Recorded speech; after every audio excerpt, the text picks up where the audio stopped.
అయోధ్యలో రామ మందిరం ఉంది, అందరికీ తెలుసు.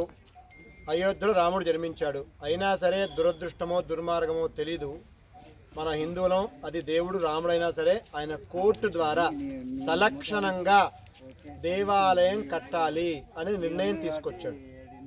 మనందరం చాలా సంతోషించాం. దానికి తగ్గ అద్భుత పరిణామాలు.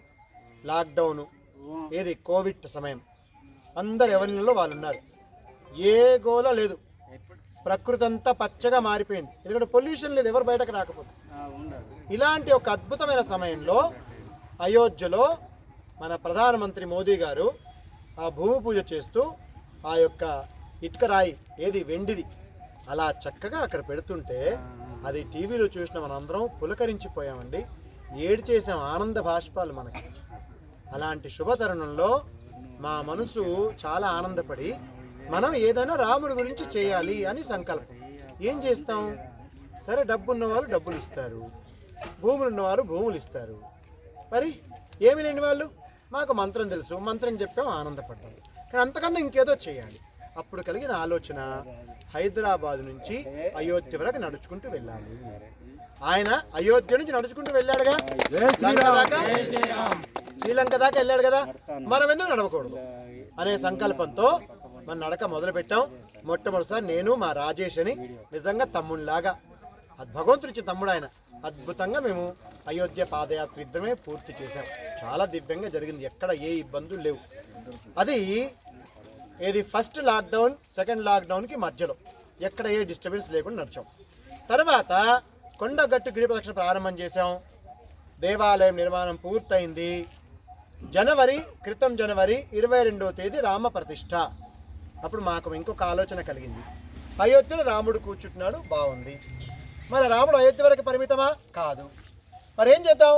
మన కనీసం తెలంగాణ రాష్ట్రంలో అయోధ్యను తీసుకొద్దాం, రాముడిని తీసుకొద్దాం అనే ఉద్దేశంతో ఎలాగైతే రామాయణంలో భరతుల వారు రాముడి పాదుకల్ని తీసుకొచ్చి రామరాజ్య స్థాపన చేశాడో ఆ భావనతో, సద్భావనతో. ఎందుకంటే రామ పాదుకలు రాజ్యం వెళ్ళినప్పుడు అందరూ సుఖంగా సుభిక్షంగా ఉన్నారండి. భరతుడు లాంటోడు సింహాసనం పాదుకలు పెట్టి తాను పక్కన కూర్చున్నాడు. ఇది నాది కాదు, రాముడిది అని స్పష్టంగా చెప్పాడు.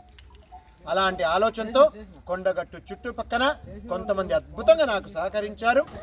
వాళ్ళతో పాటు ఒక 3 కార్లలో ముందు అయోధ్యకు వెళ్ళిపోయాం. అక్కడి నుంచి రామ పాదుకలు మోసుకుంటూ కొండగట్టు దాకా వచ్చాం. ఆ పాదుకలు మన కొండగట్టు దగ్గరే ఇప్పుడు ఉన్నాయి. ఎంతోమందికి దర్శనానికి అవకాశం తీసుకుందాం. భవిష్యత్తులో ఈ గిరి ప్రదక్షిణ దారిలో దానికి ఒక ఆవాసం అంటే ఇంకొక వ్యవహారం ఏర్పాటు చేద్దాం మనం. ఇది 2వసారి గిరి ప్రదక్షిణ, 2వసారి అయోధ్య పాదయాత్ర. ఇక 3వ పాదయాత్ర మొన్న ముగించామండి, డిసెంబర్ నెలలో. ఎందుకు చేశామంటే భవ్య రామ మందిర నిర్మాణం పూర్తయింది. మొదటి సంవత్సరం రాముల వారి ప్రథమ వార్షికోత్సవం. మేము చెప్తున్నాం రాముల వారికి, రామా నీ సంకల్పంతో ప్రతి గ్రామాన్ని కదిలిస్తాం, నీ సంకల్పంతో రామరాజ్యం స్థాపిస్తాం, నీ సంకల్పంతో మొత్తం అందరూ కూడా భారతదేశం రక్షించిన కంకణం కట్టుకునే విధంగా చేస్తాం అనే సంకల్పం తీసుకొని మేము మళ్ళీ ఒక్కసారి హైదరాబాద్ నుంచి అయోధ్య దాకా నడిచామండి. ఇది 3వసారి మన నడక కారణం. ఇలా నడిచినప్పుడు ఏమవుతుందో తెలుసా అండి? గ్రామాన కనెక్టివిటీ ఏర్పడుతుంది, మమేకం అవుతున్నారు, ఒకటిగా కలుస్తున్నారు. ఈ కలయిక చాలా ముఖ్యం. ఈ కలయిక దేశ రక్షణకి ధర్మ రక్షణకి వినియోగపడితే చాలు. జై శ్రీరామ్, భారత్ మాతాకి జై. నేను మీ సురేష్ ఆత్మారాం మహారాజ్. ఈ భక్త అందరూ కోరుకున్నారు అయోధ్య పాదయాత్ర జరిగింది, చెప్పండి.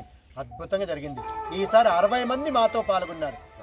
నెక్స్ట్ టైం 6000 మందితో మనం నడక ప్రారంభం చేద్దాం. మొత్తం వ్యవస్థ మనం ఏర్పాటు చేద్దాం.